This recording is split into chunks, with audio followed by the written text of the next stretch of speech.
और इसको रिवाइज कर लेना दोबारा से। और आज हम पढ़ेंगे द बैटल ऑफ नदौन। ठीक है, तो हमने मुगल के रिलेशंस अभी तक पिछली वीडियो तक हमने कांगड़ा के साथ देखे। अब हम यहाँ पे देखेंगे और कहाँ कहाँ आपके रिलेशंस मुगल के कौन कौन सी डिस्ट्रिक्ट के साथ या कौन सी जगह के साथ जो थे वो थे। ठीक है, तो यहाँ पे सबसे पहले आता है आपका बैटल ऑफ नदौन। ठीक है, नदौन कहाँ है मैम? हाँ, तो ये नदौन जो है ये हमीरपुर में पड़ता है। तो यहाँ पे एक बैटल हुई थी मुगल और भीमचंद ऑफ बिलासपुर। बिलासपुर का जो पहले ओल्ड नेम था वो था आपका कहलूर। ठीक है, कहलूर जो था वो इनका ओल्ड नेम था। तो राजा भीमचंद ऑफ कहलूर और मुगल्स के बीच में लड़ाई हुई थी। और मुगल्स की तरफ से कौन लड़ रहे थे? अलिफ खान। ठीक है, अलिफ खान लड़ रहे थे मुगल की तरफ से। तो ये जो बैटल है इसका ईयर जो है वो बहुत सारी बुक्स में कॉन्ट्राडिक्टरी है। कहीं पे कहीं कुछ लिख रखा है, कहीं पे कुछ लिख रखा है। क्लियर? तो 1687, कहीं पे 1689, कहीं पे 90, 91, 92 ऐसे लिख रखा है। ठीक है, तो ये कॉन्ट्राडिक्टरी है, पर ये याद रखना कि 1685 के बाद ही ये लड़ाई हुई है। क्लियर? ये हम इसलिए पढ़ेंगे क्योंकि हम आगे जब सिखों का पढ़ेंगे तो वहां पे हम देखेंगे कि गुरु गोविंद सिंह जी की पहले भीमचंद से लड़ाई हुई थी एक व्हाइट एलिफेंट के पीछे। पर इस बैटल ऑफ नादौन में गुरु गोविंद सिंह जी ने इसी का भीमचंद का साथ दिया था। इसका मतलब पहले इन दोनों की खुद की आपस में नहीं बनती थी, लेकिन बाद में ये दोनों दोस्त बन गए। और जब मुगल्स ने यहाँ पे हमला किया तो मुगल्स के खिलाफ जो थे ये दोनों इकट्ठे हो गए, भीमचंद और गुरु गोविंद सिंह जी। क्लियर? तो इसीलिए ये याद रखना है कि बैटल ऑफ नदौन जो हुई है वो बाद में हुई है, हम पढ़ेंगे। उसको बोलते हैं बैटल ऑफ भंगाणी, जिसमें गुरु गोविंद सिंह जी और भीमचंद के बीच में लड़ाई हुई थी। क्लियर? तो वो बैटल पहले हुई है, ये बैटल बाद में हुई है। इसीलिए मैं बोल रही हूँ वो बैटल 1685 में हुई है और उसके बाद ही ये बैटल ऑफ नदौन हुई है। तो मतलब ये 1805 के बाद ही हुई है। क्लियर? कि लड़ाई किसमें हुई? भीमचंद में और मुगल्स में। और मुगल्स की तरफ से कौन लड़ रहे थे? अलिफ खान। ठीक है, और भीमचंद को सपोर्ट कौन कर रहे थे? आपके गुरु गोविंद सिंह जी। और यहाँ पे आपके मुगल्स को सपोर्ट कौन कर रहे थे? कांगड़ा के राजा कृपाल चंद और राजा दयाल ऑफ बिजरवाल। याद रखना। अब लड़ाई हुई क्यों? बैटल ऑफ नदौन हुई क्यों थी? बैटल ऑफ नदौन इसलिए हुई कि जो आपके बैटल ऑफ नदौन के टाइम पे एम्परर थे औरंगजेब। ठीक है, याद रखना। बैटल ऑफ नदौन के टाइम पे आपके एम्परर थे औरंगजेब। तो औरंगजेब आप एंशियंट हिस्ट्री में पढ़ोगे, जब भी पढ़ोगे, कि औरंगजेब ने ना अपना शासन बढ़ाने के लिए, अपना एरिया बढ़ाने के लिए एक्सपेंशन की थी। कहाँ? दक्कन में, साउथ में। ठीक है, साउथ में एक्सपैंड करना शुरू कर दिया था औरंगजेब ने। तो अब कोई एरिया को एक्सपैंड करना, कोई राजा अपने एरिया के अंदर और एक्सपेंशन शुरू करता है तो वो क्या करता है? अपने उनको जब सिपाहियों को सैलरी देनी पड़ती है ना। अब बहुत ज्यादा अमाउंट में आपके वो रखने पड़ेंगे, सैनिक रखने पड़ेंगे उनको, फिर दूर दूर जाने के लिए। अब पहले तो गाड़ियां होती नहीं थी, पहले घोड़ों पे बैठ के जाते थे तो बहुत सारे दिन लग जाते थे। तो इसकी वजह से जब वो दक्कन का कैंपेन कर रहे थे तो उनका जो तिजोरी, मतलब उनके पैसे जो थे ना वो खाली होने लगे। उनका जो पूरा वो एडमिनिस्ट्रेशन संभालने के लिए जितने भी पैसे थे वो कम होने लग गए, मतलब उनका एक्सचेकर खाली होने लग गया। क्लियर? तो जिसकी वजह से क्या हुआ? औरंगजेब ने डिमांड किया, औरंगजेब ने बोला अपने एक, अब उन्हीं के जो मतलब उनके आर्मी में या उनके पर्सनल्स में थे, अजीम खान था उनका नाम। तो इन्होंने अजीम खान का बोला, यार जो हमने क्या बोलते हैं हिल स्टेट्स को अपने अंडर किया था कभी, मतलब मेरे पूर्वजों ने या किसी ने भी हिल स्टेट्स के अंडर, हमने मुगल्स ने हिल स्टेट्स को अपने अंडर लिया था। तो हमने क्या थी, उन्होंने ट्रिब्यूट मांगनी शुरू की थी। आप पढ़ोगे, मैं पढ़ाऊंगी आपको कि जब भी किसी के ऊपर ये लोग अपना आप इन्वेजन करते थे तो वहां के राजा को वहां पे उस गद्दी पे वापस तो बिठा देते थे, लेकिन उनको बोलते थे तो आपको हमारे को कुछ पैसे देने पड़ेंगे। ठीक है, तो वो क्या, उसको क्या बोलते थे? ट्रिब्यूट बोलते थे। ट्रिब्यूट कुछ भी, या आपको इतने, जैसे 30,000 रुपए मांग लिए कि आपको हर महीने या हर साल हमारे को पैसे देने पड़ेंगे। तो क्या हो गया, थोड़े टाइम से ना औरंगजेब के आने पर जो हिल स्टेट्स के राजा थे वो ना ये दे नहीं रहे थे, डिफॉल्ट कर रहे थे। बहुत टाइम से हो गया था कि 3-3 4-4 साल से उन्होंने ट्रिब्यूट दी ही नहीं थी राजा को, औरंगजेब को। तो औरंगजेब ने बोला कि हम ऐसे तो पैसे किसी से मांग नहीं सकते, जा तू हिल स्टेट के लोगों से राजाओं को बोल कि अपने जो पेंडिंग पैसे है, ट्रिब्यूट ट्रिब्यूट के पैसे है, वो प्लीज डिपॉजिट कर दे। तो इन्होंने क्या किया, अजीम खान को ट्रिब्यूट कलेक्ट करने भेजा। इतना समझ आया? ठीक है। तो अजीम खान को तो पूरी हिल स्टेट्स का भेजा, लेकिन अजीम खान ने आगे डिप्लॉय किया मियान खान को। अजीम खान ने ये ड्यूटी किसको दी? मियान खान को। ठीक है, अजीम ने ये ड्यूटी मियान खान को दी हिल स्टेट्स की। लेकिन मियान खान ने अलग अलग हिल स्टेट्स को में अलग अलग बंदों को भेजा। तो जो कांगड़ा में बंदे को भेजा वो था अलीफ खान, अलीफ अली खान। क्लियर? हाँ, तो ये अलीफ अली खान को कांगड़ा से ट्रिब्यूट कलेक्ट करने के लिए भेजा। अब अलीफ खान जी आ गए कांगड़ा। ठीक है, कांगड़ा में आए तो ये गए, कृपाल चंद राजा था वहां पे। कांगड़ा का राजा कौन था उस टाइम पे? कृपाल चंद।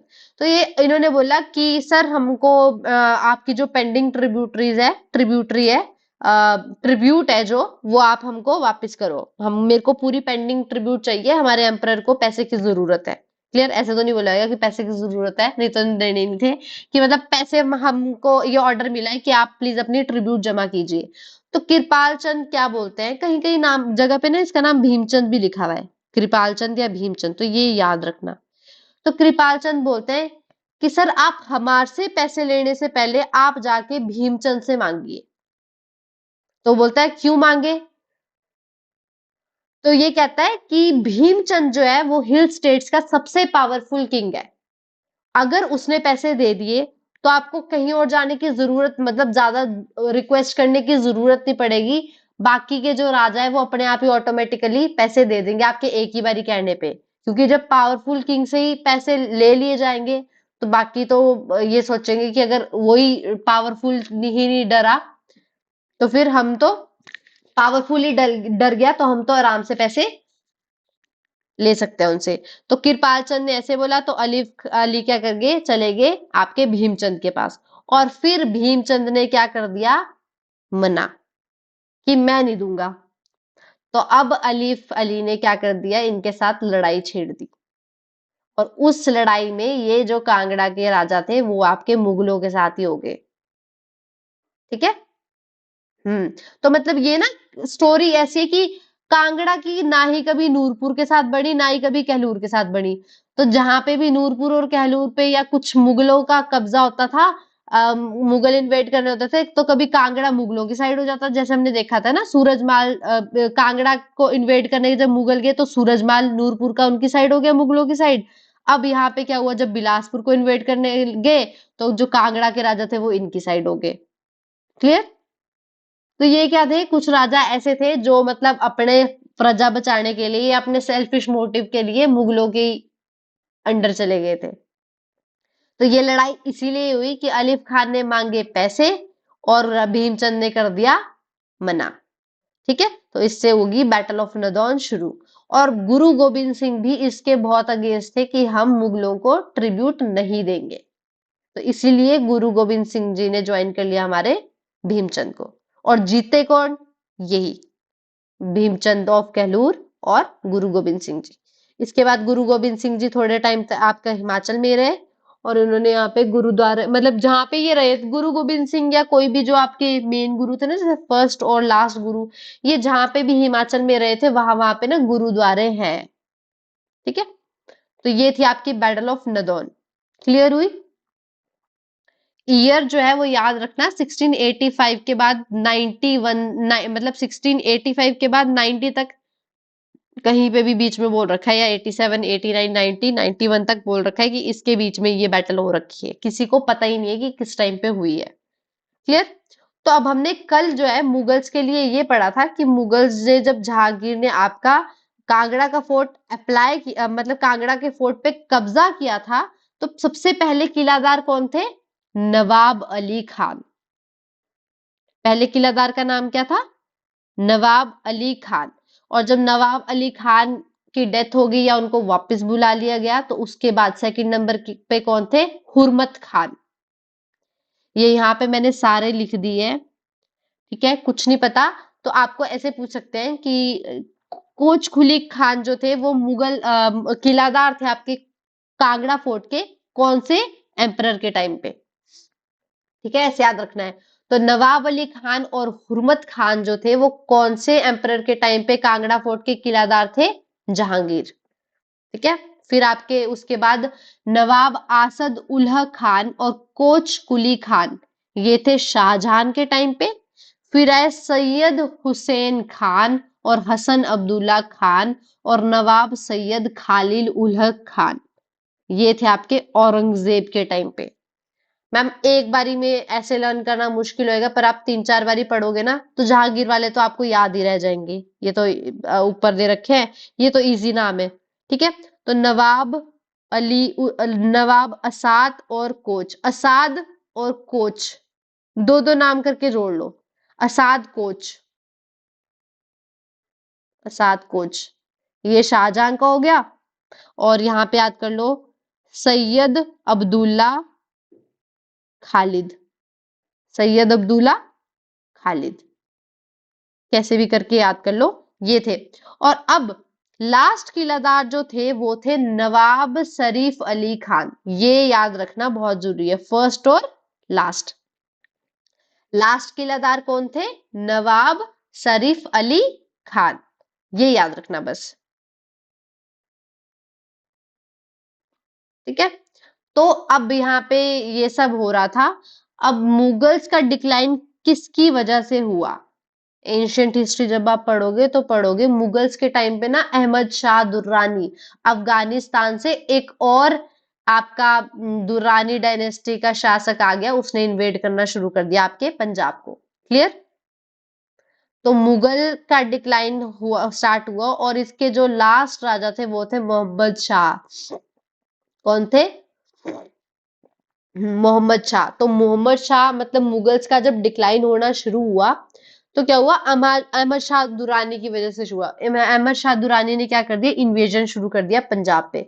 और कहीं कहीं तो लिख रखा है कि इन्होंने 8 बार इन्वेड किया इंडिया को, कहीं पे लिख रखा है 10 बारी। मैंने गूगल पे सर्च मारा तो वहां पे था कि अहमद शाह दुर्रानी ने 8 बारी इन्वेड किया था इंडिया को पंजाब को।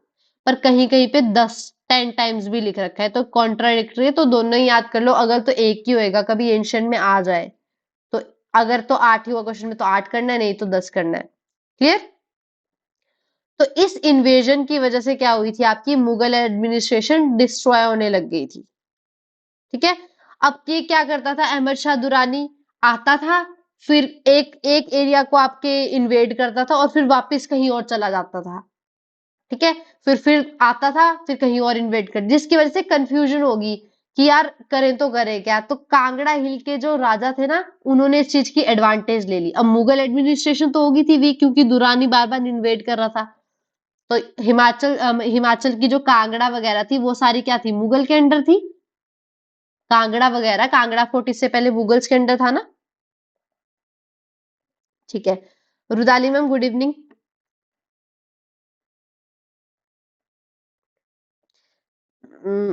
ठीक है, तो ये एक बारी कंप्लीट करा देती हूँ, फिर से रिवाइज कर लेंगे। ठीक है, तो ये जो है ना, इस टाइम पे क्या हुआ? घमंड चंद एक राजा थे। क्लियर? हाँ जी मैम। नहीं मैम, मैं अभी रिवीजन ही करा रही थी। ये अभी नदौन, बैटल ऑफ नदौन ही पड़ी है, 5 ही मिनट हुए हम, उससे पहले हम सिर्फ रिवीजन कर रहे थे। हाँ, ये बैटल ऑफ नदौन मैं अभी दोबारा रिपीट करवा दूंगी। अभी आप यहां से समझ लो कि जब मुगल का डिक्लाइन हुआ तो उस टाइम पे मुगल के डिक्लाइन की जो वजह थी वो थी अहमद शाह दुर्रानी। अहमद शाह दुरानी जो थे वो अफगानिस्तान से आपके पंजाब को इन्वेड कर रहे थे। तो मुगल्स क्या थे? मुगल्स की एडमिनिस्ट्रेशन होने लगी डिक्लाइन। और अहमद शाह दुरानी कभी जा रहे थे, आ रहे थे, इन्वेड करते थे, चले जाते थे, इन्वेड करते थे, चले जाते थे, जिसकी वजह से हिल स्टेट्स के राजाओं को मिल गया मौका अपनी हिल स्टेट छुड़वाने का। क्योंकि उनको पता था कि मुगल जो है इन्हीं के साथ लगा पड़ा है दुरानियों से पीछा छुड़वाने के लिए।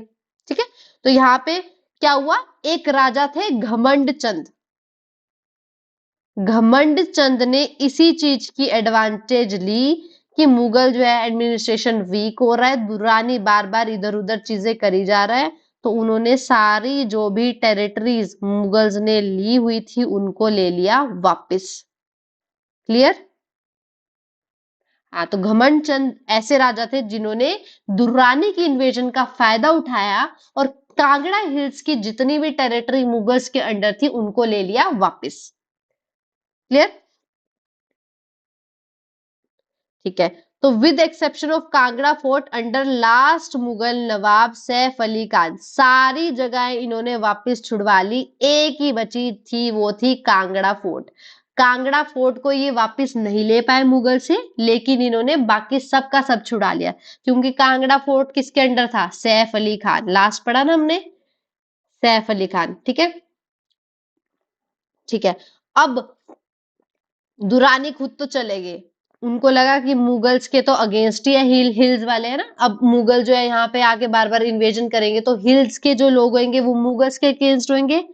तो इन्होंने क्या किया, घमंड चंद को अपॉइंट कर दिया निजाम ऑफ जलंधर दुआब, पंजाब को इन्वेड किया और बाप खुद चले गए वापस, और हिल्स के जो घमंड चंद थे उन्हीं को जलंधर दुआब का नवाब बना दिया।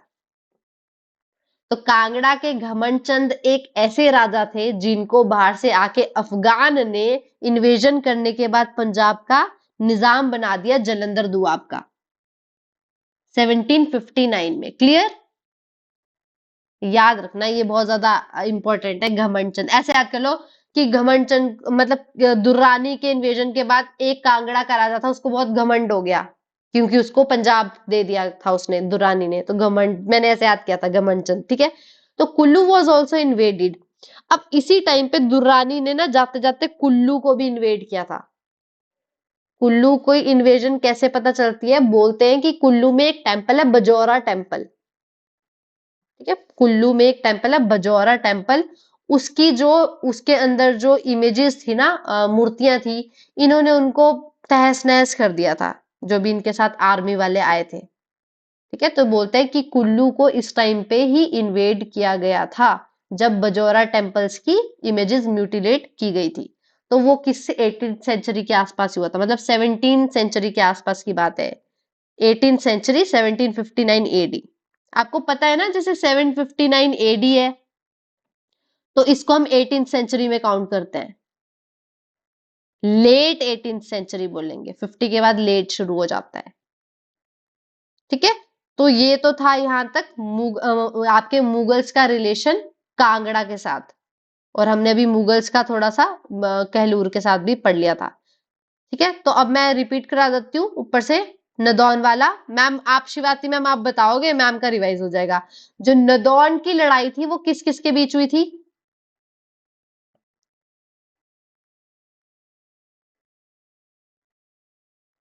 हाँ, आसिफ अली। ठीक है, हाँ, तो जो नदौन की लड़ाई थी वो भीमचंद और अलीफ खान के बीच में हुई थी। अलीफ खान जो थे वो मुगल्स की तरफ से आपके ट्रिब्यूट कलेक्ट करने आए थे, किसके ऑर्डर पे? औरंगजेब के ऑर्डर पे। हाँ, क्योंकि औरंगजेब जब दक्कन का कैंपेन कर रहा था तो उनकी जो थी ट्रेजरी, एक्सचेकर था, वो खाली होने लगा था, और क्योंकि हिल स्टेट्स के शासकों ने अपनी ट्रिब्यूट पे नहीं की थी 2-3 साल से, तो ये वही मांगने आए थे। और ये गए सबसे पहले किसके पास? सबसे पहले किसके पास गए? हाँ, कांगड़ा के राजा के पास, कृपाल चंद के पास। और जब कृपाल चंद से इन्होंने पैसे मांगे, ट्रिब्यूट मांगी, तो कृपाल चंद ने बोला ऐसा है जी, हमारे एरिया में तो सबसे स्ट्रांग कौन है? भीमचंद। अगर भीमचंद ने पैसे दे दिए जो कि कहलूर के राजा थे, तो ट्रिब्यूट दे दी, तो सब बाकी मान जाएंगे ट्रिब्यूट देने पे। और भीमचंद के पास जब ये गए तो इन्होंने क्या कर दिया? मना, और शुरू होगी लड़ाई। मैम बैटल ऑफ नदौन समझ आई रुदाली मैम?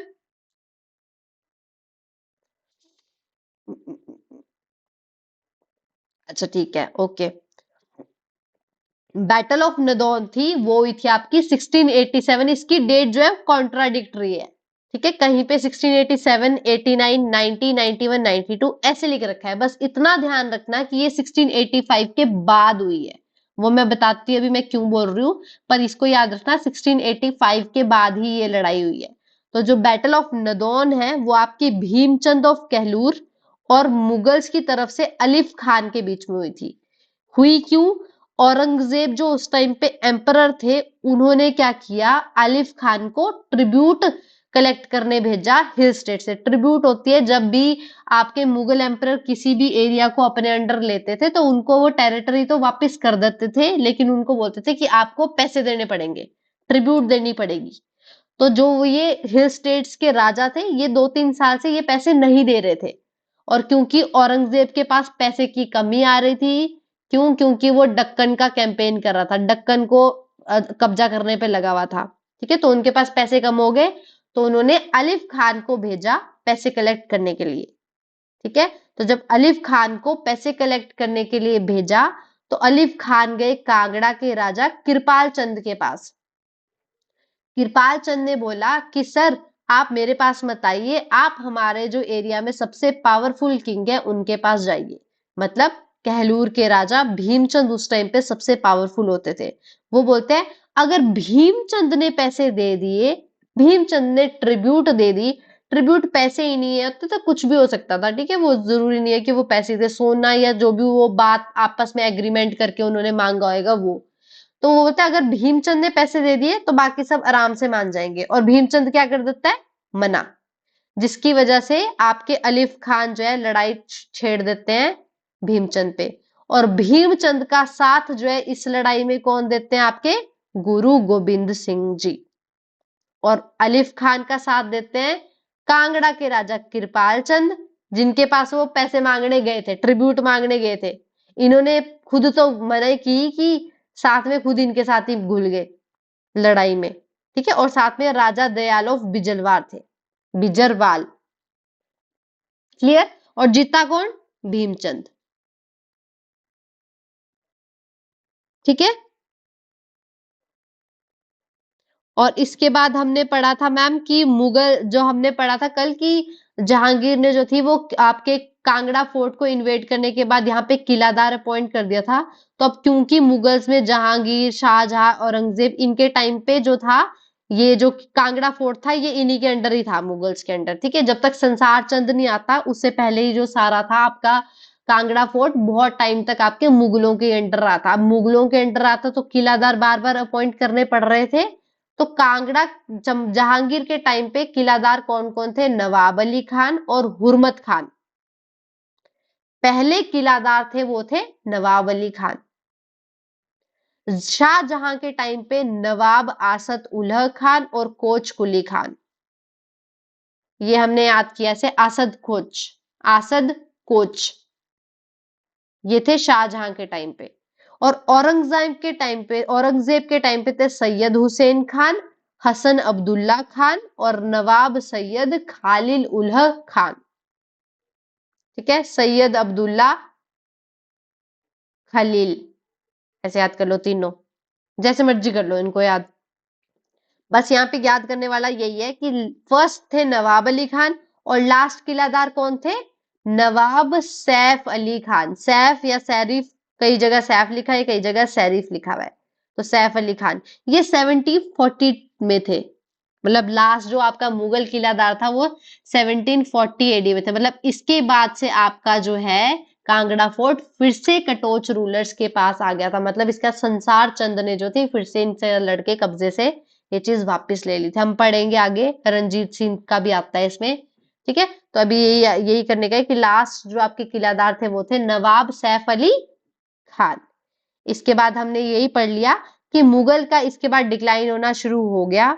तो मुगल का डिक्लाइन किसकी वजह से हुआ, अहमद शाह दुर्रानी ने इन्वेजन करना शुरू कर दिया था पंजाब को, और इसी की वजह से मुगल एडमिनिस्ट्रेशन होगी वीक, और इसी का फायदा उठाया हमारे कांगड़ा के राजा घमंड चंद ने, ठीक है। घमंड चंद ने फायदा उठाया और उन्होंने जितनी भी टेरिटरीज आपकी मुगल्स ने ली हुई थी उनको छुड़वा लिया, सिवाय किसके, कांगड़ा फोर्ट के। कांगड़ा फोर्ट जो था वो अभी भी लास्ट नवाब किलादार जो था सैफ अली खान के अंडर ही था। और अहमद शाह दुरानी ने को जब पता लगा तो अहमद शाह दुरानी जी खुश हो गए कि हम तो जा सकते हैं, हम यहाँ पे अब मुगल के अगेंस्ट कोई राजा जो घमंड चंद है उसको ही हम क्या कर देते हैं, जलंधर दुआब का बना देते हैं निजाम। क्लियर। और इसी टाइम पे बजौरा टेम्पल की इमेजेस म्यूटिलेट की गई थी दुरानियों के द्वारा। ये क्वेश्चन आ रखा है कि बजौरा टेम्पल जो है वो कहाँ पे सिचुएटेड है। ठीक है, तो कुल्लू में है। ठीक है, बजौरा टेम्पल। अब हम पढ़ेंगे, आज हम सिर्फ मुगल्स कंप्लीट करेंगे। ठीक है, कल और परसों तो क्लास नहीं है, मंडे को भी शायद ही होगी। आप ट्यूसडे से हम पढ़ेंगे सिखों का, सिख का रिलेशन क्या था। ठीक है, तो मुगल का कांगड़ा के साथ हमने देख लिया, कहलूर के साथ भी हमने थोड़ा सा देख लिया। अब हम देखते हैं मुगल का चंबा के साथ क्या रिलेशन था। एक तो मैं बता ही चुकी हूँ कि जब जहांगीर ने आपका कांगड़ा फोर्ट ऑक्यूपाई किया तो 1622 में कांगड़ा फोर्ट ऑक्यूपाई लास्टली कब किया, 1620 में, है ना। ट्राई जो था, फर्स्ट ट्राई था वो 1615 में किया, लेकिन वो हो गया फेल क्योंकि सूरजमाल हर कुछ कर ही जा रहा था। ठीक है, तो 1620 में फाइनली इन्होंने इन्वेड किया और 22 में जहांगीर जी खुद जो है आपके कांगड़ा फोर्ट आए, कांगड़ा आए। और इस टाइम पे जो कौन से राजा थे चंबा के जो आपके इनको विजिट किए थे, राजा जनार्दन। ठीक है, जनार्दन जो थे इनसे मिलने गए थे इन पर्सन। तो अब बात ये कि मुगल का क्या रिलेशन हुआ, एक तो हमने ये देख लिया। दूसरा क्या हुआ, वो बोल रहे हैं कि no evidence of Chamba invaded by Muslims before 16th century. तो यहाँ पे रहे कि 16th सेंचुरी से पहले बिल्कुल भी कहीं भी ऐसा एविडेंस नहीं मिला है कि मुगल ने चंबा को इन्वेड किया हो। क्लियर। तो 15 की बात हो रही है। हमने लड़ाइयां देखी, आपने मेरे को कौन कौन सी लड़ाइयां देखी थी हमने, बिधि चंद वाली, एक 1572 में, है ना, एक 1588 में और एक 1590, हाँ ये देखी थी। तो इस टाइम पे कहीं भी ऐसा चीज नहीं आई कि चंबा की इन्वॉल्वमेंट हो। एक आई थी, मैंने आपको बताया था, जब सेकंड नहीं फर्स्ट टाइम क्या हुआ, जब बिधि चंद जो जयचंद को छुड़वाने जा रहे थे, उसके बाद मैंने वहां पे आपको बताया था कि अकबर ने, उनका प्लान तो फेल हो गया, अकबर तो इन्वेड कर ही नहीं पाया आपके कांगड़ा फोर्ट को। लेकिन उन्होंने क्या किया था, वापिस आते आते टोडर माल को वहां पे छोड़ा था, बताया था मैंने।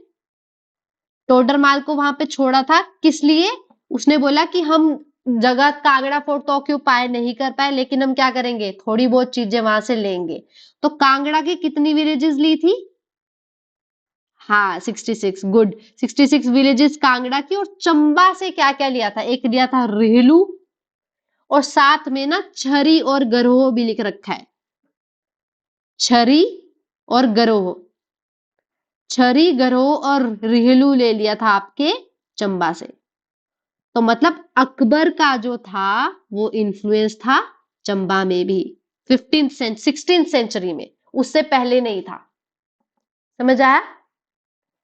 हाँ, तो यहाँ पे ये लिख रखा है कि कहीं पे भी हमारे को एविडेंस नहीं मिलता है कि 16th सेंचुरी से पहले जो चंबा जो है वो मुगल के आपके नजर में आई हो। लेकिन जब कांगड़ा फोर्ट को कैप्चर किया गया, after capture of Kangra fort, ये जो है आपके नजरों में आना शुरू हो गया।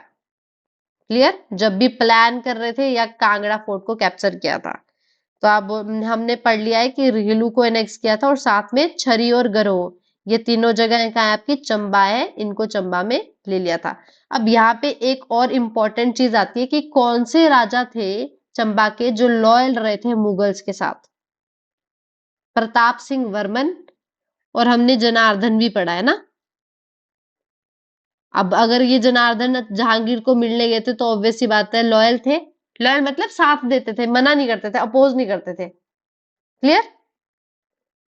ये प्रताप सिंह वर्मन बहुत बारी आएगा आपके चंबा वाले डिस्ट्रिक्ट में, याद रखना। अब पढ़ेंगे हम ढलोग बैटल, ढलोग की लड़ाई। अब ये ढलोग की लड़ाई किस किस के बीच हुई थी, ढलोग की लड़ाई हुई आपकी जनार्दन, चंबा के राजा जनार्दन के बीच में और जगत सिंह ऑफ नूरपुर। राजा याद करना ध्यान से। तो ढलोग की लड़ाई किसके साथ हुई, जनार्दन की हुई जगत सिंह, नूरपुर और चंबा के बीच में ये लड़ाई हुई। तो जगत सिंह का साथ किसने दिया? मुगल्स ने। अब मुगलों ने क्यों दिया है ये जगत सिंह ऑफ नूरपुर, हमने कहाँ पढ़ा अभी थोड़ी देर पहले, या कल पढ़ा था?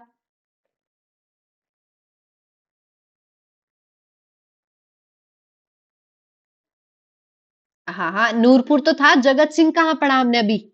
पिछली 2 क्लासेस में जगत सिंह का नाम बताया मैंने अभी।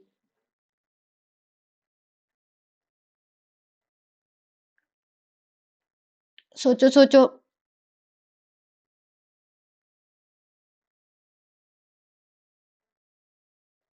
जगत प्रकाश ने जगत सिंह। ये भी हिमाचल में बहुत वो है, कहीं पे चंद, मतलब एक ही राजा है, वो कहीं पे सेन है, कहीं पे चंद है, सेम सेम नाम है, पर अलग अलग डिस्ट्रिक्ट्स और अलग अलग जगहों के राजा है। जगत सिंह हमने पढ़ा था जब जहांगीर ने सूरजमाल को पहचाना कि जी ये तो हमारे अगेंस्ट जा रहा है, और सूरजमाल ने रिवॉल्ट किया था, तो उस टाइम पे राय रयान सुंदर दास के साथ एंड में किसको भेजा था? जगत सिंह ऑफ नूरपुर को। समझ आया? कल नहीं बताया था? अच्छा अच्छा। तो एंड में जो था, शिवाती मैम को तो पता था, अभी तो बताया मैंने, रिपीट किया था। ठीक है, तो ये जगत सिंह ऑफ नूरपुर थे, ये सूरजमाल के भाई थे। ठीक है, जगत सिंह ऑफ नूरपुर। तो अब क्योंकि मुगलों, जहांगीर ने इनको इनको ही भेजा था ना इन्वेड करने को, तो ये तो जहांगीर का, मुगल्स तो इनका ही साथ देंगे, तो जगत सिंह ऑफ नूरपुर का जो साथ था वो मुगल ने दिया था। अब मुगलों ने अगर इनका साथ दिया तो ऑब्वियसली तो यही जीत रहे थे, तो यही जीते, और जनार्दन और चंबा की क्या होगी? डिफीट। ठीक है। अब अगर चंबा में जनार्दन की डिफीट हो गई, तो मतलब नूरपुर के अंडर आ गया चंबा, है ना? अब नूरपुर के अंडर चंबा आया तो मुगल्स का भी कुछ रोल था ही, मुगल ने जिताया तो मुगल को कुछ ना कुछ तो मिलना ही था। क्लियर? तो हुआ क्या? Chamba was ruled over by Jagat Singh of Nurpur. ठीक है। अब मुगलों ने इनका साथ दिया, जगत सिंह को जिता दिया। अब जगत सिंह जो हो गए, शक्तिशाली हो गए, उनके पास बहुत सारी पावर आ गई, और जब किसी के पास बहुत सारी पावर आ जाती है तो उसको और पावर की चाह होती है ना? ये पॉलिटिक्स में स्टेटमेंट है कि पावर करप्ट करती है, और बिल्कुल ही जिसके पास बहुत ही ज्यादा पावर होती है वो बिल्कुल ही करप्ट कर देती है। तो यहाँ पे ऐसा ही हुआ, जगत सिंह ऑफ नूरपुर ने क्या कर दिया? मुगल अथॉरिटी के खिलाफ ही बाद में रिवॉल्ट कर दिया। क्लियर? थोड़े टाइम बाद जनार्दन मर गए, जनार्दन और आपके जगत सिंह के बीच लड़ाई हुई, जगत सिंह जीत गया, जगत सिंह ने चंबा पे कब्जा कर लिया। पर ऐसा भी तो हो सकता था कि जनार्दन वापिस अपनी स्टेट छुड़वाए, लेकिन थोड़े टाइम बाद जनार्दन खुद ही मर गए थे। ठीक है।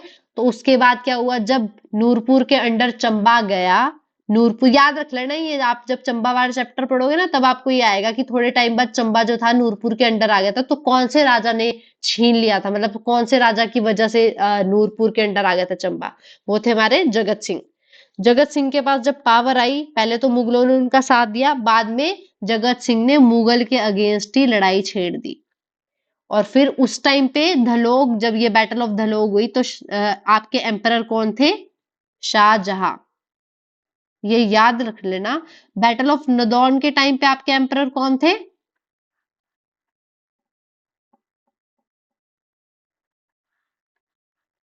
हाँ, जहांगीर।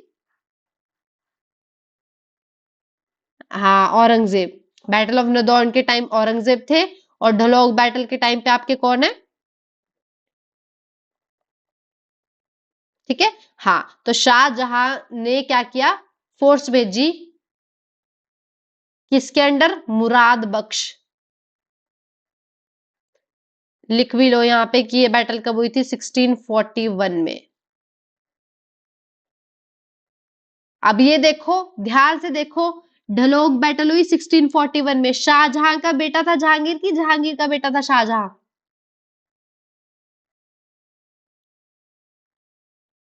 हम्म। तो जहांगीर का बेटा था शाहजहां, और शाहजहां का बेटा था औरंगजेब। तो अब मैं यहाँ पे जो चीज बोल रही हूँ ध्यान से सुनना। हमने पढ़ा औरंगजेब के टाइम पे हुई बैटल ऑफ नदौन, और शाहजहां के टाइम पे हुई ढलोग बैटल।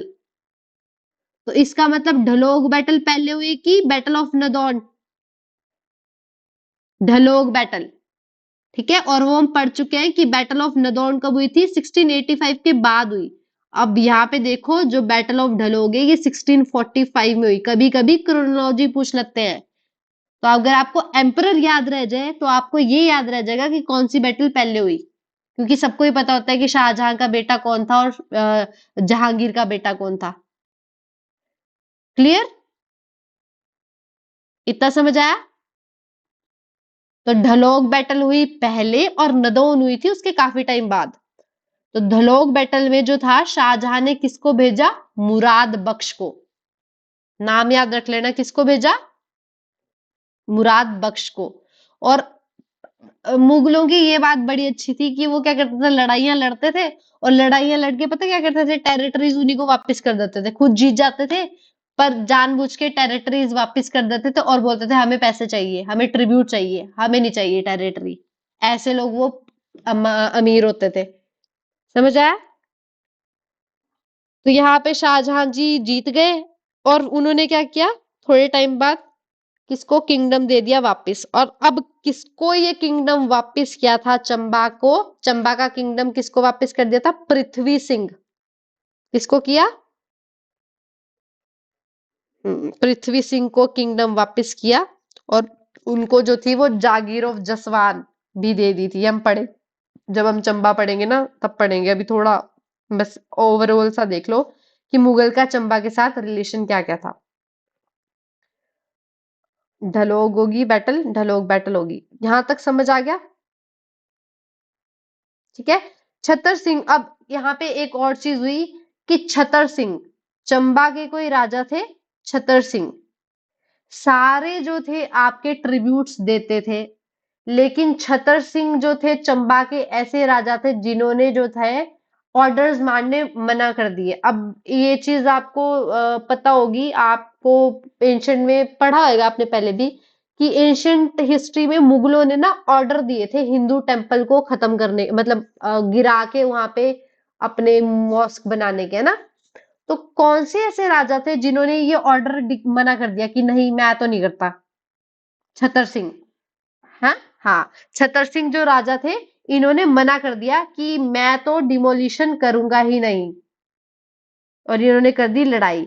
और इसी के लिए जो थे आपके औरंगजेब, मतलब उस टाइम पे जो भी एम्परर थे, उन्होंने किसको भेजा? मिर्जा उबैद बेद, उबेग बेद को भेजा।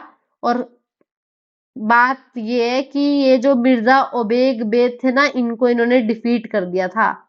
मतलब कहने का ये हिंदू टेम्पल जो थे उनको डिमोलिशन नहीं हुई थी, क्योंकि छतर सिंह क्या कर गए? जीत गए थे। क्लियर?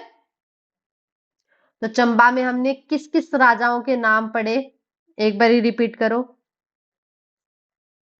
हाँ, एक पढ़ा हमने जनार्दन, और हाँ एक पढ़ा छतर सिंह, और हाँ पृथ्वी सिंह वर्मन, पृथ्वी सिंह, और क्या पढ़ा?